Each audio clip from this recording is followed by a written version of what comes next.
It's the school holidays in Middlesbrough. The Interceptors are in pursuit of a silver Vauxhall Zafira. The bloke behind the wheel's not wearing a seatbelt, which initially alerted the cops to the car. Whatever he's got to hide, this could be about to turn ugly. Vehicle has one male on Thorndike Avenue. A few miles away, two more single crewed Interceptor cars are gunning it to assist. Advanced drivers Amanda Stokes and Neil Armstrong, known as Parmo. One of my colleagues in Middlesbrough have got a vehicle failing to stop, so we're just going to try and make ground to get there and see if we can offer assistance. Back with the pursuit, and the Interceptor's worst fears ring true as the drivers just floored it into a residential estate. When you're pursuing a car and it heads into a housing estate during daylight hours where you know there's kids playing, your heart sinks. It's horrible. You've got a job to do, you've got to catch that guy, but not at all costs. Amanda is now within spitting distance of the pursuit. It's coming this way. She's scouting the surrounding streets to lay a stinger, a bed of nails to burst the Zafira's tyres. This is getting me on the job. I'm going to get the stinger out now. It's going to come out somewhere here. But as Amanda lays her trap, Let's follow by right. the tearaway heads a different way. Sometimes it works, sometimes it doesn't. It's really good when it does work and really frustrating when it doesn't. A few miles away, Parmo is fast approaching. The road conditions are quite good. Certainly there'll be not many vehicles on the road, but potentially there could be kids out playing. The Interceptor is spot on. A few seconds earlier, and the driver could have wiped out the lad on a push bike. Possibly coming towards the dead end. He's gone left, off-road along this footpath. Off-road, he's now recklessly flooring it inches from front gardens. Sometimes it never ceases to amaze me, the actions of some of these drivers. They seem to have an overinflated sense of their own capabilities. They think that they're better drivers than sometimes they are, so quite a lot of the time a pursuit will be brought to a close because the vehicle's crashed, because they've got it wrong. The driver's manoeuvres are getting more deadly by the second. The Interceptors are none the wiser as to why the driver's risking life and limb to get away, He's gone off-road again, back around the barrier. as he dangerously floors it into a public park. The Interceptor's best chance of getting it stopped is to block the bandit off using their cars. But as more Interceptors flood the area, the driver speeds into oncoming traffic at almost twice the limit. Man drove up to the side, speed 60. Now back to the road. As Parmo joins the pursuit, he bravely positions his car to block the runaway's path. Talking round about this one road, it's the left. This is the view through his window. Up at the Martin Vale Road. There's this one coming now.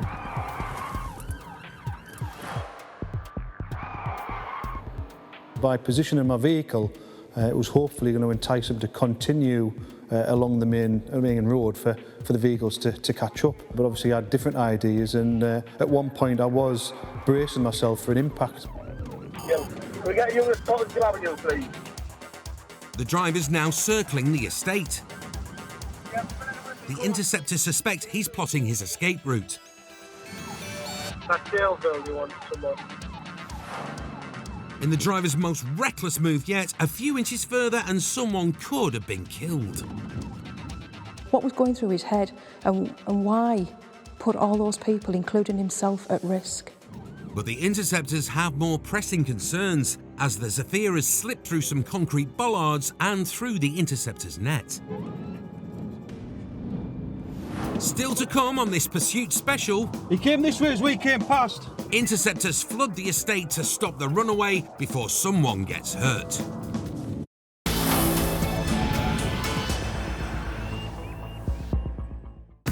Earlier, Parmo, Amanda and two other Interceptors pursued a Vauxhall Zafira as it recklessly tore through a housing estate in Middlesbrough.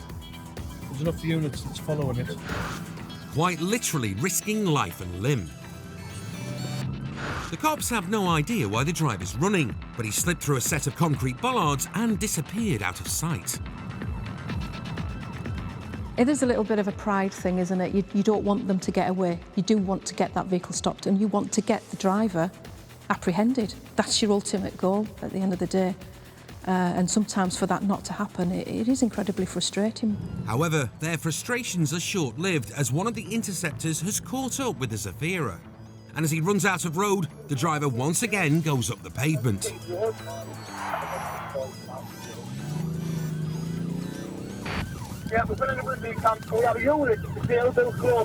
But with 4 interceptor cars on his tail, the driver makes the pursuit even more deadly. He's off road, but I don't think he's going to get out. It's an unbelievable move. With no regard for safety, the driver is squeezing through a narrow pedestrian pathway. He's got abandoned field. He's gone that way. He came this way as we came past. Off camera, the driver dumps the Zafira and legs it. 7 West Station. He's decamped Belleville Close. He's either in one of these buildings, in one of these houses, because he knows somebody, or he's straight over the walls and fences. Whilst Palmo is searching, other officers have entered a house and found who they suspect is the driver hiding in a pantry. He's got quite a distinctive face, and to be fair, he nearly hit the back of our car as he decided to swerve towards us. He was literally maybe 3-4 feet away from us, and obviously that's the same guy we've now lifted from this house. Possibly coming towards the dead end. He's gone left, off road along his footpath. It turns out the driver didn't have a licence and had pinched his girlfriend's mum's Zafira to go and buy a packet of cigarettes. He told police he just panicked, a decision that could have cost the lives of innocent people. If I sat in the cold light of day across the table from one of these guys, we'd all have the same opening question, which is, what caused you to end up in that extreme situation where that was your best option? And to maybe replay the video back to them and point out, look what you did there, look at that lady with the pram, look at what you did there, man walking a dog. Maybe they don't get that. Maybe they're just so driven on getting away from the police that they're blinded to these risks and threats that are happening. Thanks to the interceptors, this reckless driver was stopped before someone got hurt. He later admitted aggravated vehicle taking and driving without a licence or insurance, landing him 14 months in prison and a 31-month driving ban. In Spennymoor, south of Durham, Sergeant Kev Salter and PC Steve Brandt are covertly following a white van that they suspect is stolen. LA, just for your information, we've got it. It's just gone on the northbound slip, heading on to the motorway. The van which we're currently following now, obviously, it's got a registration plate on it belonging to a different vehicle, so we think it may be stolen. Knowing stolen vehicles don't tend to hang around, Kev calls for backup. Another unit's starting in our direction, please. A few miles away, interceptors Mark Rogers and Richie Gatland are racing toward the A1 in one of the team's fully loaded BMW X5s. It's the perfect motor if the suspects decide to make off. And in a flash, they're now behind the Sarge's unmarked Beamer. The last thing that I wanted is for it to get into the town centre. It was a busy time of night on a weekend, and I knew we had to get it stopped before it went into any sort of busy areas. Received. At the moment, you've only got 2 vehicles. We can attempt a box with 2 vehicles. Any second now, the suspect could clock the police car and boot it, so the Sarge seeks permission to do a T-pack manoeuvre. Yes. I'm happy to go for that. Received. Move out. When you get the green light on a T-pack job and you're making that move to go in there, it makes your heart pound. A big adrenaline rush, and you want to end it. It's excitement. There's all sorts going through your mind. With a green light from base, they get in position, and Sarge bangs on the blues. Bring him down. Get it in, get it off, get him off. Yeah, we're going into pursuit. He's failed to stop. Get off, go. Flooring it towards the service slip, the Interceptor's worst fears are realised. This driver is going to stop at nothing to get away. Get him across, get him across, get him across, get him across. Back on the A1, Steve moves in front of the van. Get him across. But as Richie attempts to sandwich it in, the mindless driver has other ideas.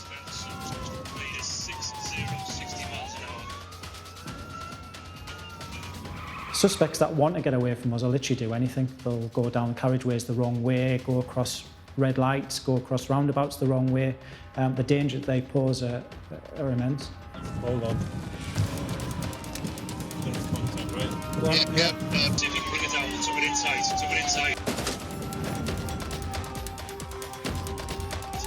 Just keep bringing it down.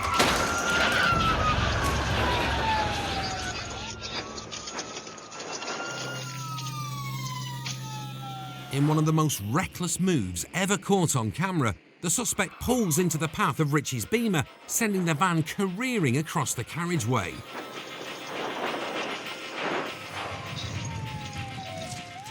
At the moment that van collided with the police vehicles, that moment I thought, you know, I was a supervisor on the ground that day, and if anybody got hurt then, you know, it would have rested on me. I naturally didn't want them people to be hurt. I wanted to catch them, I wanted to arrest them, I didn't want them to get hurt. Get out of the car, out of the ground! Get out! Yeah, we're trying to drag him out. The vehicle's crashed. Get out. Two occupants are out, detained on the floor. However, there's no injuries. Remarkably, apart from a few cuts and scrapes, the suspects have survived unscathed. I'm a little bit shaken, but I feel good. It's nice that we've got two people and there's no injuries to anybody. Obviously, the vehicle's trying to force its way out. That's the last thing that we want, because we don't want to get into a full pursuit scenario whereby this guy goes off the motorway and knocks somebody over. So that's why we were pretty forceful in putting that box on to stop that vehicle from getting out. And a little bit of damage to two patrol cars, but that's the nature of the job. Whilst no action was taken against the passenger, the driver was convicted of aggravated vehicle taking and driving whilst disqualified. It was also a stolen vehicle and was fitted with false number plates. But the fella driving tonight was not responsible for any of these offences. Had he just pulled over, then he would have been looking at half the things that he got actually charged with. He put himself in danger, put us in danger, he put people on the roads in danger. And when Kev recently spotted a suspect vehicle, For a Peugeot, it's just passes in the opposite direction. It's hit the AMPR camera, no tax. it was his onboard camera that proved vital when the driver, for no apparent reason, decided to bolt it. LA agent, I've got a vehicle failing to stop. It's close to rush hour and an icy fog has descended over Durham. Undaunted, the runaway driver is now travelling at close to 60 miles an hour. Visibility is poor and the roads are slippery, so driving at these sorts of speeds is a recipe for disaster. Peugeot 406 in blue, I believe. In a desperate bid to shake off Kev, the driver darts off the main carriageway and tries his luck along an icy, narrow country road. First left towards Camden. But whatever the weather, this driver is travelling way too fast.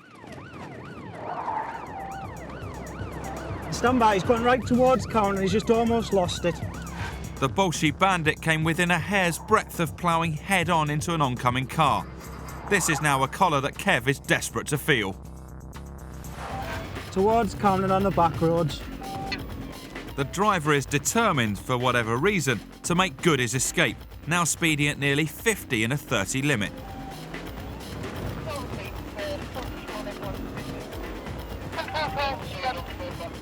Even though visibility is horrendous and the roads are icy, the marauding motorist canes it through a built-up area at deathly speeds and hammers it over a crossroads. We're still Camden, it was high risk, straight across the crossroads. Yeah, towards Eldon. Straight across the crossroads. Coming in a light fog. 5 minutes into the foggy pursuit, and Kev is managing to stick with the reckless runaway, helped by the driver's fog light acting as a target. towards Shildon, speed is 50. The bloke behind the wheel is now dicing with death, doing 50 miles an hour in a 30 on the wrong side of the road, and tries to shake Kev off his tail by taking a sharp left, cutting the curb. Right. St Paul's Terrace, left.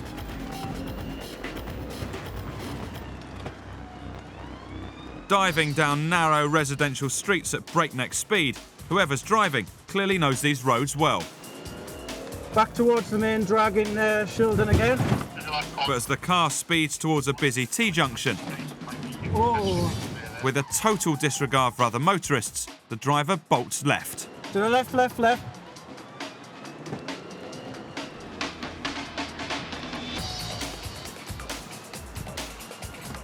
Having led Kev on a death-defying high-speed pursuit for 13 minutes through country lanes and built-up streets, it looks as though the reckless runaway has run out of road and boxed himself in. Desperate to get away, he manages to squeeze out of the car and legs it. Kev's hot on his heels. He's came out the bottom end, there's like a grassed area.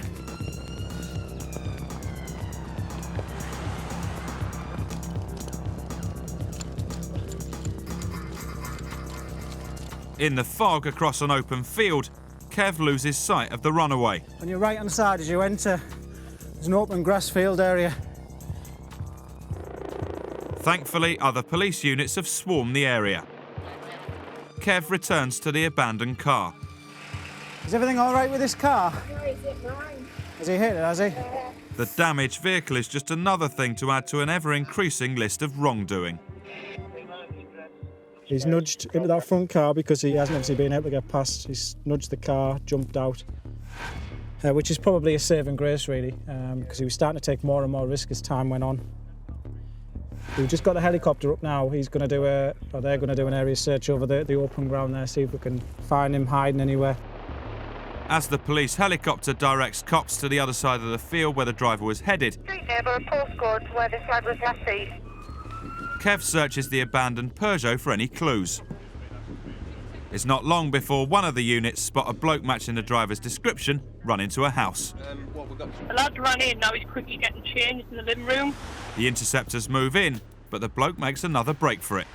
He's run into a house, quickly got changed, and he's literally then bolted out the door. But with the eye in the sky and units on the ground, the net quickly closes in. Empire Street, the officers just stopped that male. You are on camera. Luckily, cops have managed to grab hold of this lad, so he's been lifted now for all the offences. That's one fatal force suspect collared, but the reason for this outrageous display of speeding, the driver didn't have a licence or insurance. It's an early summer's evening and Paul Jacko Jackson is on patrol in Darlington. As he approaches a mini roundabout, a red pickup truck being driven over cautiously gets his interceptor instincts twitching. As Jacko stops to let it pass, the pickup bolts it at high speed. LA Urgent, Mike 22, vehicle failed to stop. Harris Street, Darlington. Romeo Victor 53.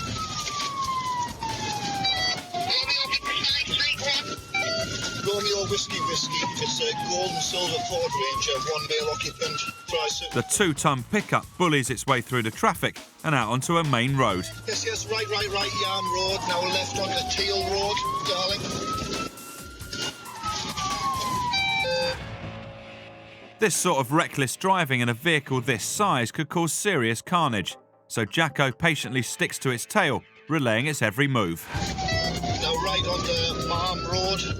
Speed is 40 miles an hour.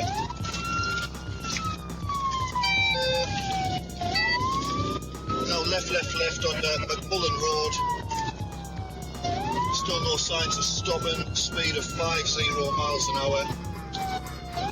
The male had blonde hair, aged about 25 to 30 years of age. The all-terrain tearaway is now hitting speeds of over 60 miles an hour on residential streets. Stand by, we're just approaching the garages, approaching the traffic lights which are on green. Medium risk, It's continued straight over the traffic lights, speed of 80 miles an hour.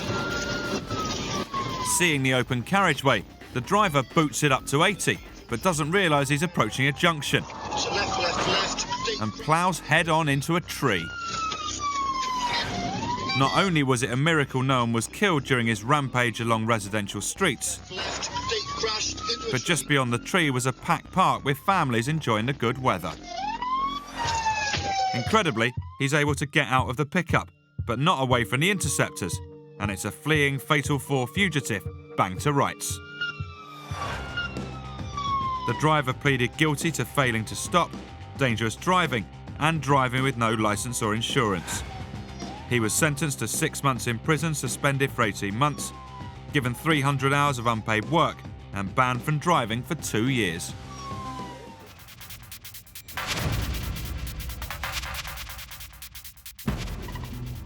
It's a snowy night in the northeast, and Interceptor Richie Gatland is on the hunt for a stolen car. We've had a call from a member of the public stating that a family member's stolen his car, possibly going to an area in Newton Aycliffe, might be under the influence of alcohol as well. So we're just making our way down there now, see if we can intercept him. Formula One buff Richie is a big fan of world champ Lewis Hamilton, but knows even he'd struggle on the roads tonight. If the vehicle was to fail to stop, it is snowing, but it does make for quite difficult driving conditions, and it is hazardous, because ultimately we don't want anybody to be seriously injured or killed in a car crash. Richie's isn't the only unit out looking for the stolen car. A black Chevrolet Spark. 5 miles up the road, Interceptors Chris Lear and Andy Wilson are also on the hunt for the car. It's a bit of guesswork really at the moment. The info is that it's possibly going to Aycliffe. The car has gone from Darlington, so we're just going to try and cover the routes in and out of Darlington to and from Aycliffe. 2 minutes later, Richie gets a call from Chris and Andy. They've got the stolen motor in their sights.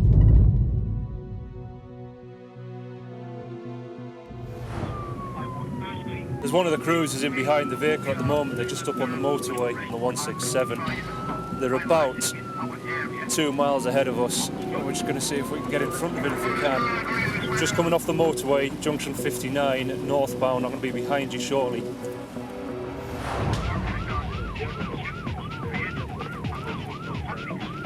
Richie floors the unmarked Beamer in a bid to catch up with his colleagues. And he's soon right on their tail. 5-3, I'm directly behind you, 3-4. Yes, this is the vehicle in front, just up here. Now they need to wait for a third car to join them so they can carry out a controlled stop. What we're going to do at the moment is we're just going to hang back from it. I mean, we're in an unmarked car, so we don't look too suspicious. We just don't want to spook him. So we're just going to wait for a couple of the other units to arrive so we can do what's called a TPAC, Tactical Pursuit and Containment. In essence, it's putting a box around the vehicle when it comes to either a natural stop pinch point or whilst his speed is low.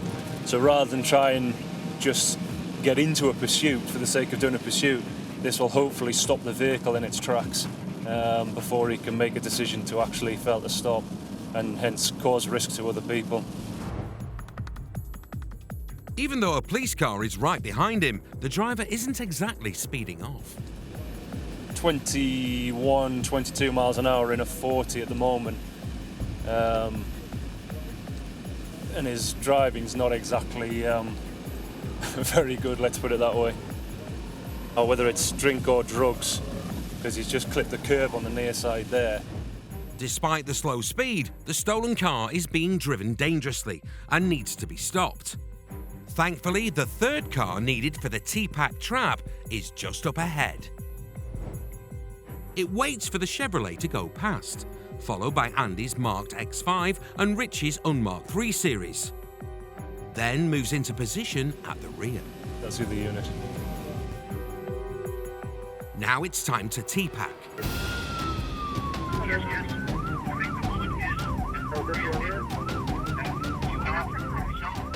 In the lead car, Andy's job is to overtake and get in front of the Chevrolet. In car 2, Richie's going to pull alongside it.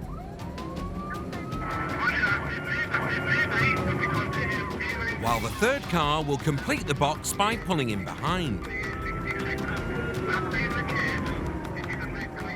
It's a textbook T-pack, except that the Chevrolet driver keeps on going and bashes into the back of the X5. This bloke's snowy excursion has come to an end, and he gets an icy reception from the Interceptors. What on earth are you doing? You locked up theft and motor vehicle. The driver's nicked, Mine's your neck and you know. and it looks like he's been drinking. Are you going to take a breath test or not? The Interceptors have made a bit of a mess of the driver's clothes. What, look at the stairs? Look at the stairs, mate. I was going to get out of the car. My blood's muddy as well. You don't like me, you. He's not getting his pants dirty. He's not getting his going out jeans dirty. I think he was a bit upset that his shirt had been ripped on getting him out of the car. He's saying he would have got out the car and he would have stopped. However, he can't afford to take these risks. So I think the lads have, let's just say, quickly extracted him from the vehicle, and unfortunately his clothes have been ripped. He'll not be going clubbing tonight, I wouldn't have thought. And these highly skilled cops live to keep fast and furious drivers off our roads. It's lunchtime and it's all going off on the A688. Cops are pursuing a Fiat Panda that they suspect is stolen. It's already survived a close encounter with a Citroën and narrowly missed a head-on with an Interceptor by veering onto the wrong side of the road.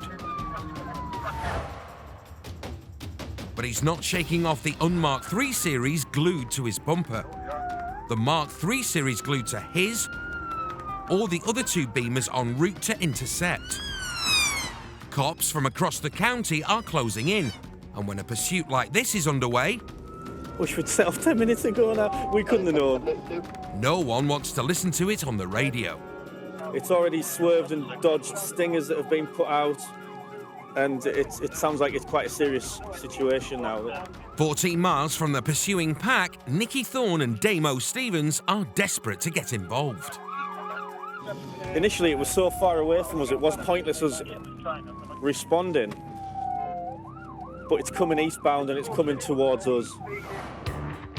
In 2 decades on the force, Damo's seen it all.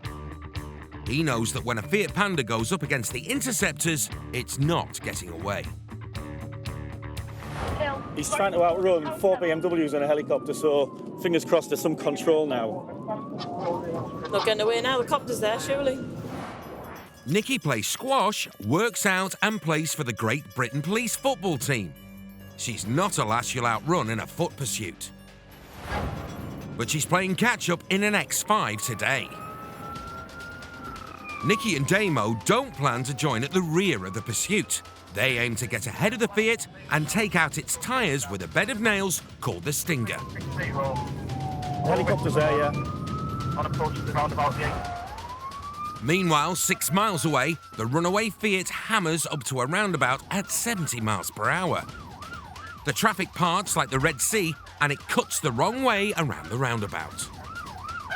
The suspect leads them into the sticks, and as he rags it round the country lanes, conditions and visibility are turning treacherous. A marked car has sneaked in front of the Fiat, but the driver gives him the slip on the roundabout. These single carriageway roads don't lend themselves to blocking him in. The Interceptor's best bet is to take out his tyres.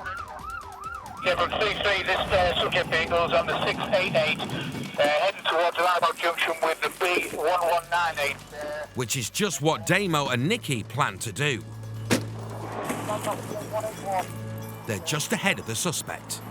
Stop the cars, Nick! Get the car stopped! Get them totally stopped!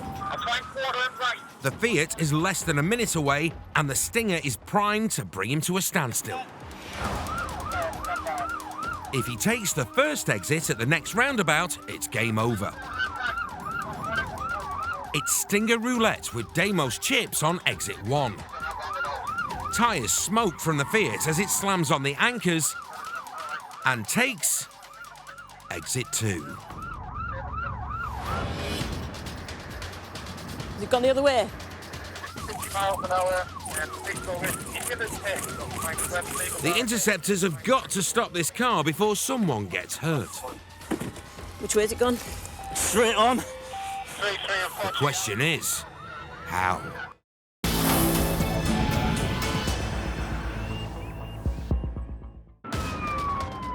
Interceptors have been chasing a suspected stolen car for over 20 minutes at speeds approaching 90 miles an hour. He's trying to outrun 4 BMWs and a helicopter, so... It's a fast and furious pursuit that's dragged them 25 miles across County Durham. It's already swerved and dodged stingers that have been put out. Damo and Nicky got ahead of the runaway Fiat. Stop the cars, Nick! Get the car stopped! But they failed to sting the suspect. Has it gone the other way? Now they're desperate to get him stopped and nicked. We're trying to think ahead all the time. Try and get lucky. But ahead, the Fiat's entered an area notorious for joyriders ditching cars. A sharp left and it leads the convoy off-road.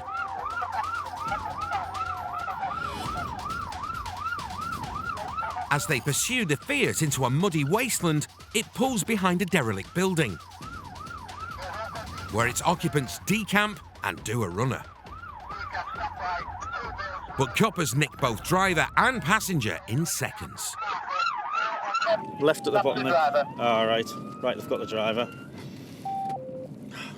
They very rarely last that long, do they? No, especially not going across the county like that. Damo and Nicky arrive to find the driver has just failed a roadside drug test. The case looks like 1304 now, where the rest positive indication for cannabis, as well as everything else. Right, It's just starting to come through there. Enjoy that? Tell the truth. Yeah. It's a great result. But then suddenly, the Interceptors spot a plume of smoke. Damo's off like a shot.